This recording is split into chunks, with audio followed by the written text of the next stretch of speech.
Hi, I'm Sunita Balakrishnan, and I'm here to introduce the shortlist of the Big Little Book Awards 2021.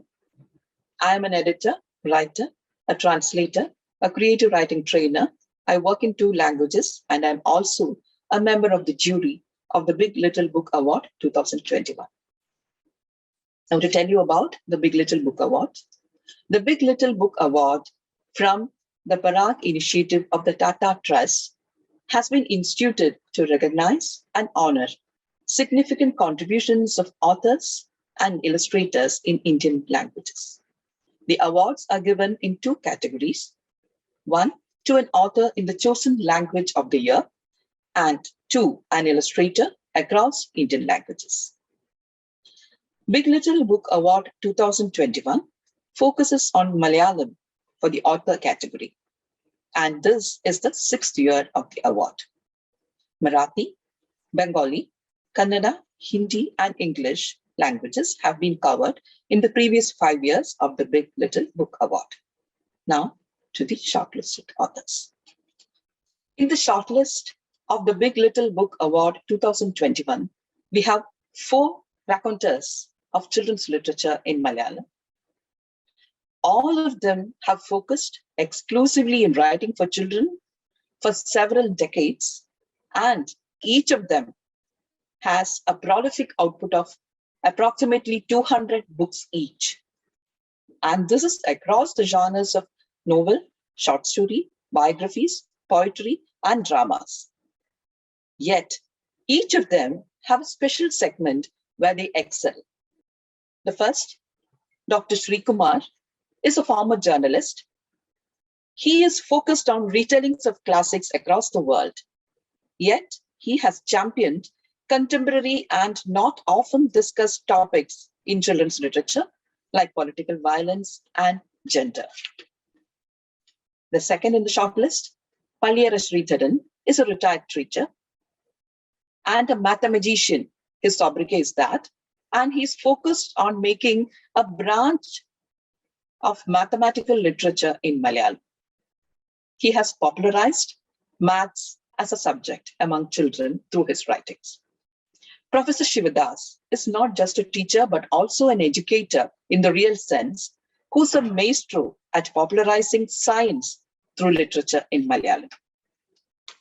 Sippy Pallipuram, the 4th person in the shortlist, has used narrative performances in prose and poetry to keep children reading. He has introduced simple, nonsensical, even read aloud verses, something to the tune of what you call nonsense verse in English, but rich in cadence, in sound and rhythm, drawing children to reading and keeping them there. So this is the shortlist for you. Thank you. So what do you think of the whole scenario of children's literature in Malayalam now? And how do you think it has evolved across half a century? ഞാൻ ജനിച്ചു വളർന്ന് ഒരു വായനക്കാരനായ സമയം മലയാളത്തിൽ ഒരു പക്ഷേ ഒരു 50 ബാലസാഹിത്യകൃതികൾ, അച്ചടിച്ച ബാലസാഹിത്യകൃതികൾ ഉണ്ടായേക്കാം. അതിനപ്പുറം ഇല്ല. ഇന്ന് അതിൻ്റെ നില മാറി ഒരു 15,000-അപ്പുറം ടൈറ്റിലുകൾ, പുസ്തകങ്ങളല്ല, പേരുകളിൽ 15,000 പേരുകളിലുള്ള പുസ്തകങ്ങളെങ്കിലും ഇപ്പോൾ കുഞ്ഞുങ്ങൾക്ക് വേണ്ടി മലയാളത്തിലുണ്ട് എന്നതാണ് സത്യം. 50-ൽ നിന്ന് 15,000-ലേക്കുള്ള വളർച്ച എന്ന് പറഞ്ഞാൽ ഒരു നല്ല ഒരു വസന്തകാലം, മലയാളത്തിൽ ബാലസാഹിത്യത്തിന്റെ ഒരു വസന്തകാലം എന്ന് പറയാവുന്ന ഒരു സ്ഥിതി ഉണ്ടെന്നാണ് ഞാൻ കണക്കാക്കുന്നത്. എൻ്റെ ഒരു കണക്കാക്കലിൽ അങ്ങനെയാണ്. കുട്ടികൾക്ക് വായിക്കാവുന്ന എല്ലാവിധത്തിലുള്ള, ഇപ്പോൾ ക്ലാസിക്കുകളായാലും അതൊക്കെ ട്രാൻസ്ലേറ്റ് ചെയ്തു വന്നിട്ടുണ്ട്. പിന്നെ നല്ല മൂല്യവത്തായ കൃതികൾ, ഗുരുഭക്തി എന്താണ്, മാതാപിതാക്കളോടുള്ള സ്നേഹം എങ്ങനെയാണ് കാണിക്കേണ്ടത്, പ്രകൃതിയെ സ്നേഹിക്കേണ്ടത് എങ്ങനെയാണ്, ഇങ്ങനെ നന്മയിലേക്ക് വിരൽ ചൂണ്ടുന്ന രീതിയിലുള്ള കൃതികളാണ് വന്നിട്ടുള്ളത്. അതാണ് ഒരു പ്രത്യേകത. You're a writer of modern sensibilities is what I've gathered reading across your work. Although your work has been in retellings of epics and fables, which is quite, set back in the world before us, but your work comes across as touching modern sensibilities, and I believe that is what attracts readers from various ages. എൻ്റെ ഒരു ഒരു ജീവിത ലക്ഷ്യം എന്ന് പറയുന്നത് ബാലസാഹിത്യം കുട്ടികൾക്ക് വേണ്ടി എന്തെങ്കിലും ചെയ്യുക എന്നുള്ളതാണ് ഏറ്റവും പ്രധാനപ്പെട്ടായിട്ട് ഞാൻ കാണുന്നത്. അത് തുടക്കം മുതൽ തന്നെ, ആദ്യ പുസ്തകം മുതൽ തന്നെ ഇന്ന് 200ാമത്തെ പുസ്തകം വരെ ഞാൻ ചെയ്തിരിക്കുന്നത് എന്റെ മുന്നിൽ കണ്ട കുട്ടികളെ അവരെ അഡ്രസ് ചെയ്യാൻ വേണ്ടി തന്നെ എഴുതിയ പുസ്തകങ്ങളാണ്. ഇതില് ഏറ്റവും എന്റെ ചെറുപ്പകാലത്തെ ഒരു കുട്ടിയുണ്ട്, പിന്നെ ഇപ്പോഴത്തെ ഒരു കുട്ടിയുണ്ട്. ഈ രണ്ട് കുട്ടികളുടെയും ലോകത്തെ മനസ്സിലാക്കിക്കൊണ്ട് ഈ രണ്ട് ലോകങ്ങളെയും കൂടി ഒരു സമഞ്ജസമായിട്ട് സമ്മേളിപ്പിക്കാനുള്ള ഒരു ശ്രമമാണ് ഞാൻ എന്റെ പുസ്തകങ്ങളിൽ കൂടെ നടത്തിയിട്ടുള്ളത്.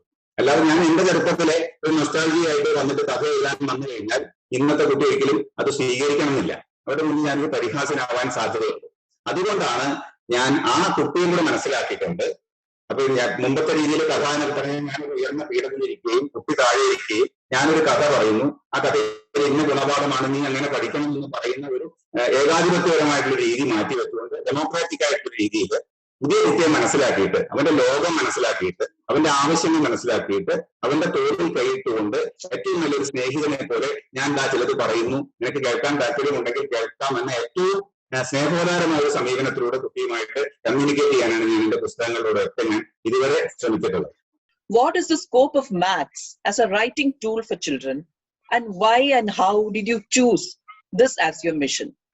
Over to you, sir. Ordinarily, mathematics books are not interesting to students. It is a boring subject. So writing more mathematics books is not at all welcome. So I preferred, but first I was a short story writer. I have published about nearly 100 short stories. But when I became a teacher in a high school, I understand the difficulty of mathematics. So there was no such books available at that time. Mathematics books are not available at that time. So I try to make mathematics easy, because students is always familiar or fond of stories, then plays, such a media. Mathematics is not an interesting subject. People taught, but actually, it's a very good subject, very pleasant, very attractive. So I try to make them familiar with mathematics. That is puzzles, games, such programs. I try to explain the natural phenomena in mathematics. How popularizing science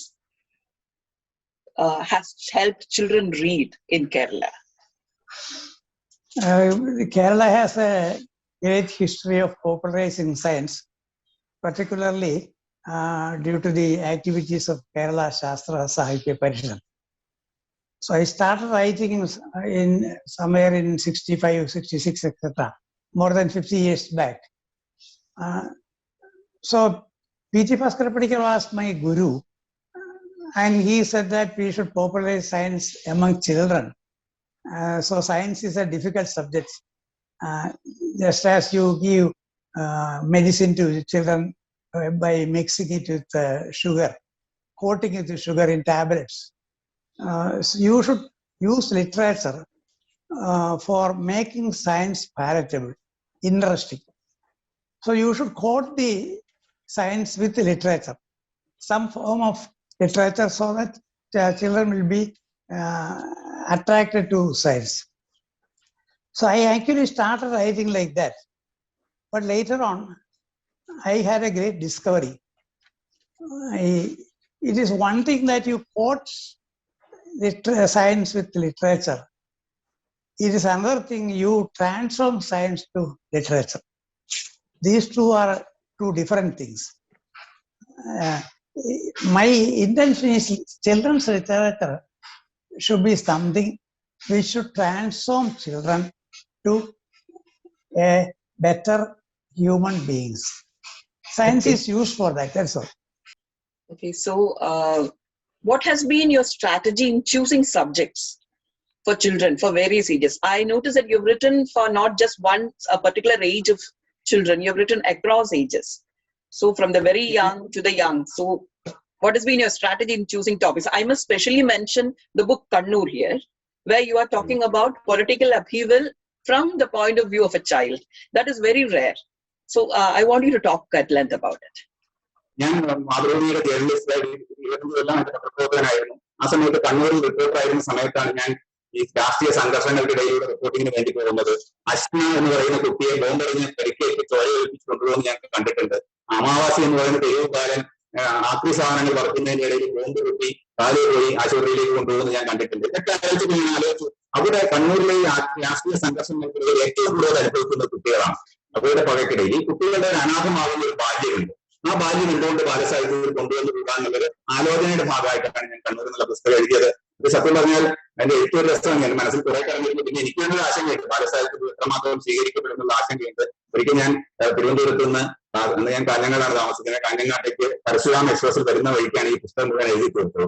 അത് എഴുതി കഴിഞ്ഞപ്പോൾ ഒരു വ്യത്യാസം ഞാൻ എന്തോ ചെയ്തു എന്ന് എനിക്ക് തോന്നി. പക്ഷെ ഇത് ഞാൻ മാതൃഭൂമി ആഴ്ചക്കാരനെ അയച്ചു കൊടുത്തത് ബാലപംക്തിയിൽ കുട്ടികളുടെ പങ്ക്തിയിൽ പ്രസിദ്ധീകരിക്കാൻ വേണ്ടിയിട്ട് അവരാദ്യം ഇത് റിജക്ട് ചെയ്തു. എങ്ങനെ കുട്ടികൾക്ക് ഈ ബോധ സ്ഫോടനവും സംഘർഷമൊക്കെ കൊണ്ടുവരാൻ സാധിക്കുന്നില്ല. അപ്പൊ ഞാൻ പറഞ്ഞു, അവരിത് അനുഭവിക്കുന്നവരാണ് അവിടെ ഉള്ളത്. നാളെ വളർന്നു വരുന്ന ഈ കുട്ടികളാണ് നാളെ അവിടെ വീണ്ടും ഈ രാഷ്ട്രീയ സംഘർഷങ്ങളുടെ ഇരയായിട്ട് വരേണ്ടതോ അല്ലെങ്കിൽ പങ്കെടുക്കേണ്ടതായിട്ടുള്ള ആളുകൾ. അതുകൊണ്ട് ഈ വിഷയം നിർബന്ധമായിട്ടും ഒരു പ്രശ്നമുണ്ട് ബാലസാഹിത്യത്തിൽ. കുട്ടികൾക്ക് ഇത് മതി എന്ന് പറയുന്ന ഒരു സാധനമുണ്ട്. കുട്ടികൾക്ക് ഇത്രയും മതി, കുട്ടികളല്ല ഇത്രയും മതി. അത് നമ്മൾ കുട്ടികളെ കുറച്ചു കാണലാണ്. ഒരിക്കലും അതല്ല. കുട്ടികൾ നമ്മളെക്കാൾ സാങ്കേതികമായിട്ട് വളരെയേറെ ബുദ്ധിമുട്ടുന്നവരാണ്. പല കാര്യങ്ങളും നമ്മളെക്കാൾ അറിയുന്നവരാണ്. അതുകൊണ്ട് കുട്ടികളുടെ വിഷയങ്ങളെ ലിമിറ്റ് ചെയ്യുന്നത് ശരിയല്ല എന്നുള്ളൊരു വിശ്വാസം എനിക്കുണ്ട്. വേറെ ആരും തിരഞ്ഞെടുക്കാത്ത ഒരു ബാലസാഹിത്യ വേദി സാർ ഉപയോഗിച്ചിട്ടുള്ളത് കഥാപ്രസംഗമാണ്. അപ്പൊ ഈ കഥാപ്രസംഗം, അതായത് നമ്മളിപ്പോ ഇംഗ്ലീഷിൽ തന്നെ പ്രോസ് പോയിട്രി, നറേറ്റീവ് പെർഫോമൻസ് എന്നൊക്കെ പറയാം. അപ്പൊ അത് ഉപയോഗിക്കാനുള്ള കാരണം എന്താണ്? അത് എത്രത്തോളം ഇഫക്റ്റീവ് ആണ്? സ്കൂൾ കലോത്സവത്തിൽ ഒരിനമായിരുന്നു കഥാപ്രസംഗം. അപ്പൊ കുട്ടികള് എവിടെ നിന്നൊക്കെ കിട്ടുന്ന, അവർക്ക് പിടിച്ചാൽ കിട്ടാത്ത ആശയങ്ങൾ, മനസ്സിലൊതുങ്ങാത്ത ആശയങ്ങൾ, ചുണ്ടിലൊതുങ്ങാത്ത ആശയങ്ങൾ അടങ്ങിയ കഥാപ്രസംഗങ്ങളാണ് അവർക്ക് കിട്ടിയിരുന്നത്. കാരണം കുട്ടിത്തമുള്ള കഥാപ്രസംഗങ്ങൾ അവർക്ക് കിട്ടാൻ വഴിയില്ലാതായി. അപ്പോഴാണ് അന്നത്തെ പൂമ്പാറ്റയുടെ എഡിറ്റർ ആയിട്ടുണ്ടായിരുന്ന ഒരു NM മോഹനൻ എന്നോട് പറഞ്ഞു, സിപ്പി, സ്കൂൾ കലോത്സവത്തിൽ നമുക്ക് ഇതൊക്കെ ഉണ്ടല്ലോ, യുവജനോത്സവത്തിൽ കഥാപ്രസംഗം ഒരു ഇനമാണല്ലോ, അതിന് പറയാൻ കുട്ടികൾക്ക് നല്ല കഥാപ്രസംഗങ്ങളില്ല, നമുക്ക് അതിലൊരു ശ്രമം നടത്തിക്കൂടെ എന്ന് ചോദിച്ചു. ഞാൻ പറഞ്ഞു, നമുക്ക് നടത്താം. അങ്ങനെയാണെങ്കിൽ നമുക്ക് ഓണത്തിന് ഒരു കഥാപ്രസംഗം കൊടുക്കണം, നിങ്ങൾ ഒരെണ്ണം എഴുതണമെന്ന് പറഞ്ഞു. ഞാൻ ഒരു കഥാപ്രസംഗം എഴുതി. അത് മഹാബലിയെ തന്നെ കഥാപാത്രമാക്കിയാണ്. അങ്ങനെ ഇത് പ്രസിദ്ധീകരിച്ചു കഴിഞ്ഞപ്പോൾ നൂറുകണക്കായ കത്തുകളാണ് പൂമ്പാറ്റയിലേക്ക് വന്നത്. നൂറുകണക്കായ കത്തുകൾ. ഇത് പിന്നീട് സ്കൂൾ കലോത്സവങ്ങളിലൊക്കെ പ്രത്യക്ഷപ്പെട്ടു. പിന്നീട് ഇതേപോലെയുള്ള പ്രത്യേക അവസരം വരുമ്പോൾ, ക്രിസ്മസ് വരുമ്പോൾ ഒരു ബൈബിൾ കഥാപ്രസംഗം, അങ്ങനെയാണ് ദാവീദും ഗോലിയത്തും അതേപോലെയുള്ള കഥാപ്രസംഗങ്ങൾ, പടച്ചട്ടയടിഞ്ഞ പുണ്യവതി എന്നൊക്കെ പറഞ്ഞ കഥാപ്രസംഗങ്ങൾ അങ്ങനെ വന്നതാണ്. നിരവധി കുട്ടികൾ ഉപയോഗിച്ചു. അത് ഇന്നും ഇതേപോലെ ആളുകൾ പറയാറുണ്ട്. പലയിടത്തും സാറിന്റെ കഥാപ്രസംഗം ഞാൻ പറഞ്ഞിട്ടുണ്ട്. ഞാൻ ഹൈസ്കൂളിൽ പഠിച്ചിരുന്ന കാലത്ത്, 8ാം ക്ലാസ്സിൽ പഠിച്ചിരുന്ന കാലത്ത്, അല്ലെങ്കിൽ 9ാം ക്ലാസ്സിൽ പഠിച്ചിരുന്ന കാലത്ത് സാറിന്റെ കഥാപ്രസംഗം എനിക്ക് ജില്ലാതലത്തിൽ സമ്മാനം കിട്ടി, സ്റ്റേറ്റ് തലത്തിൽ സമ്മാനം കിട്ടി എന്നൊക്കെ പറയാറുണ്ട്. അത് വലിയ ആഹ്ലാദകരമായ ഒരു അനുഭവമാണ്. അത് ഈ പൂമ്പാറ്റ വഴി ഉണ്ടായ ഒരു ബന്ധം തന്നെയാണ്. Sir, now you have been in the chair of the Kerala Balasahitya Academy since some years. 6. Yes, yes, sir. Okay. What is the focus of your institute in creating awareness about environment, science, and maths, and all the subjects that matter, as well as, what is the focus you have been giving for humanities subjects as well, in making children actually interested in the subject rather than studying the subject? ശാസ്ത്രം പുരോഗമിക്കുകയാണല്ലോ. അതെ, ഒരുപാട് രംഗത്ത് ഒരുപാട് പുരോഗമനം ഉണ്ടാകുന്നുണ്ട്. അപ്പൊ ഈ പഴയ കഥകളും കവിതകളും മാത്രം പോയാൽ പോരാ, അവർക്ക് പുതിയ സബ്ജക്റ്റ് ആയിട്ട് ഒരു അവയർനെസ് വേണം. അതുകൊണ്ട് ഞാൻ എപ്പോഴും മുൻതൂക്കം കൊടുക്കുന്നത് ഏറ്റവും പുതിയ വിഷയത്തെ അടിസ്ഥാനമാക്കിയാണ്. അതായത് തന്നെ നാനോ ടെക്നോളജി പോലുള്ള പുതിയ ടെക്നിക്കൽ, അത് കുട്ടികൾക്ക് മനസ്സിലാവുന്ന രീതിയിൽ അവതരിപ്പിക്കുക എന്നുള്ളതാണ് ലക്ഷ്യം. ആ രീതിയിൽ ആളുകളെ കണ്ടെത്തി ഞങ്ങൾ ശരിക്കാൻ ശ്രമിക്കുന്നുണ്ട്. പിന്നീട് ഞങ്ങൾ തളിര് മാസിക, അത് സുഗതകുമാരി ടീച്ചർ തുടങ്ങിയതാണ്. അത് ഇപ്പോഴും നന്നായിട്ട് പോകുന്നുണ്ട്. What do you think should be the focus of children's literature in the days ahead in Malayalam? You should try to influence children in such a way that the child becomes fully grown up. He should be able to dream great things and transform to a great human being. when a child understands that he is a sleeping genius, he can become anything. The potential in him is so great. So every children's book should excite the child so that he thinks like this, he dreams like this. The children's literature has a great aim. Each children's writer should begin to have great dreams. His aim is not simply to write something for children, but something great, something which excites the student, something which induces him to have great dreams, so that the child will be a great asset to not only nation but the whole world.